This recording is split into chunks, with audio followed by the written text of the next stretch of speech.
The euro has been a river of benefits to these countries.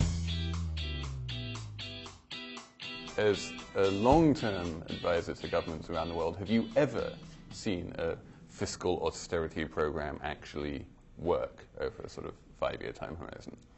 Yes, it can. Look at the Latin American debt crisis of the 80s. Each of those countries was required to subscribe to an IMF program. Now, people debate whether the medicine that the IMF was peddling at the time was the right medicine and so forth. But they did, most of them, have a significant change in their macroeconomic position. And when that crisis ended with Secretary Brady's initiative in the early 90s, the countries were able to return very quickly to market access.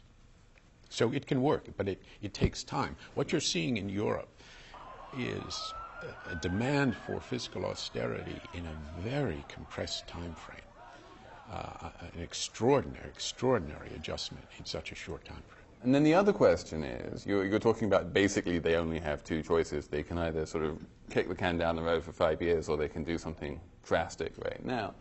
But there is another choice, isn't there, which is some kind of devaluation, some kind of breakup of the euro. What's the probability of that? To my mind, still small. They cannot devalue while in the euro. While they're in the monetary union, they cannot individually devalue.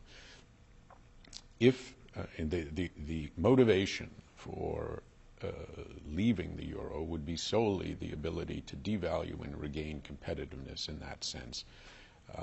But the euro has been a river of benefits to these countries.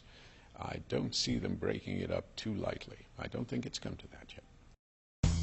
Politicians in one country, if they see another country getting some form of concession, will be under some pressure to ask for it as well.